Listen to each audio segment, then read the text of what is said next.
Agora, começando aqui o tema do podcast, como é que a gente pode falar para quem caiu de paraquedas aqui, não está nem acompanhando essa questão de uma possível, vamos colocar assim, intervenção americana na Venezuela? O que está acontecendo lá? Bom, acho que o primeiro contexto é lembrar o que a Venezuela era e o que ela virou, né? Acho que isso é importante. A Venezuela passa por um processo de destruição, deterioração, por um projeto político destrutivo, e é um case interessante, porque a Venezuela tem as maiores reservas de petróleo do mundo. Então, né, recurso natural não é sinônimo de riqueza, ao contrário, tem um monte de estudo que mostra isso. Quanto mais recurso natural você tem, maiores as chances são do governo do seu país ser autoritário, ditatorial, porque você tem uma fonte de dinheiro gratuita que você só precisa tirar dali. Então isso facilita ou favorece concentração de poder. Quem dominar aquela fonte vai ter toda a riqueza do país. Normalmente os países que têm muitos recursos naturais num único commodity vão ser ditaduras. Talvez a exceção a isso seja a Noruega e os Estados Unidos hoje, que é o maior produtor de petróleo, por causa da tecnologia, do xisto e tal, mas assim, todos os outros países que você olha no mundo que tem grandes reservas de petróleo são ditaduras. Eu achei que você ia falar da maldição holandesa. É uma das teorias que explica isso, mas acharam não é muito gás natural e a Holanda ficou muito dependente desse setor, e quando o gás acaba, a economia estava dependendo daquilo, né? Mas do ponto de vista político, eu não tinha parado para pensar nisso, de que geralmente você vê esse excesso de recurso natural acarretando um processo onde o país ele acaba sendo ditatorial. Porque pensa, né? Você tem um lugar ali onde está o dinheiro, e se você conseguir controlar aquele lugar, você domina o poder, você domina tudo.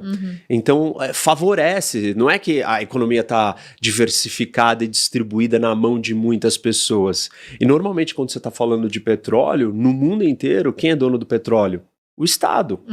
Sei lá, raros países, Estados Unidos não é assim, né? Você cavar no terreno da sua casa e encontrar petróleo, você ficou bilionário. Se acontecer isso no Brasil, já era. O que está acima do solo é seu, o que está abaixo é do Estado.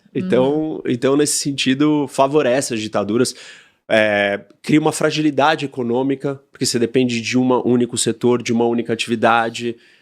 Então tem uma série de problemas. E óbvio, associado a isso, um projeto político com uma ideologia retrógrada, atrasada e problemática. E aí isso vem do Chávez, que passou esse trono para o Maduro, e eles conseguiram destruir o país.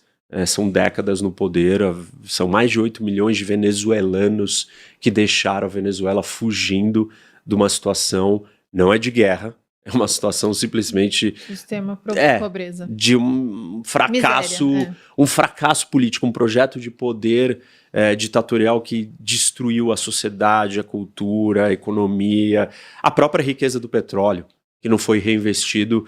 A PDVSA, né, que é a empresa nacional venezuelana, é um fracasso, porque o petróleo venezuelano ele não é um petróleo rico, no sentido ele não é leve, ele precisa ser refinado. É tipo do Brasil, né? Não é dos melhores, não é da Arábia Saudita, diríamos assim, né? Que é um petróleo que você precisa de menos refino. Se você precisa de mais refino, você precisa de mais indústria. Então você precisa reinvestir o tempo inteiro. Não foi feito, corrupção, uma vaca leiteira gigante, a PDVSA para os projetos populistas. E aí a Venezuela está nessa destruição. Nós tivemos uma eleição há pouco tempo atrás e foi uma eleição muito roubada. O Maduro passou de todos os limites na maneira como ele roubou, tanto que mais de 50 países não reconhecem ele como o presidente eleito e não reconhecem o resultado da eleição. E aí a oposição ficou ali, mas para tomar o poder de volta tem que ser na força. E esse é o impasse que nós estamos. E aí com a chegada do Trump, o Trump falou, olha, não vou fazer alguma coisa. Já estava na hora de alguém fazer alguma coisa. Óbvio que quando a gente fala em fazer alguma coisa é sempre muito difícil, porque você vai entrar para fazer o quê? Sanção econômica não resolve, já não resolveu. Pressão política não vai adiantar. E, no final das contas, estamos falando de uso da força. E o uso da força não é simples, não é derrubar ou matar o Maduro. Isso é ridículo. Os Estados Unidos faz isso, assim, piscar de olhos. O ponto é o que vem depois, ou como que o país se organiza depois. Então, mais ou menos esse é o contexto aí do que Tá acontecendo. Mas ele já sabe o que ele vai fazer? Já tem uma... A gente já sabe? Não, ninguém sabe. Mas eu diria assim, eu acho que ele tem...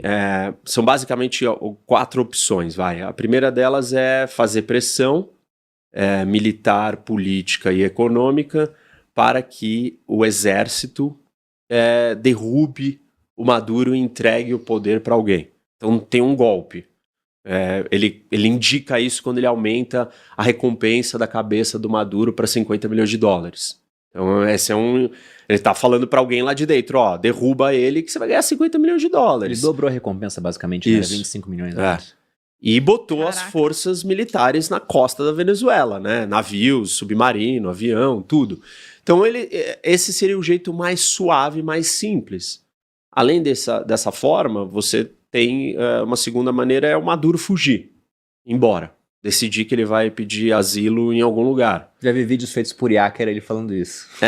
Então, é uma possibilidade. O Assad, no final, quando percebeu que ia cair, fugiu e saiu correndo e foi para a Rússia. Tá morando lá. Né? Então, enfim, tem essa possibilidade. A outra é os Estados Unidos matar ele com um ataque de míssil ou drone.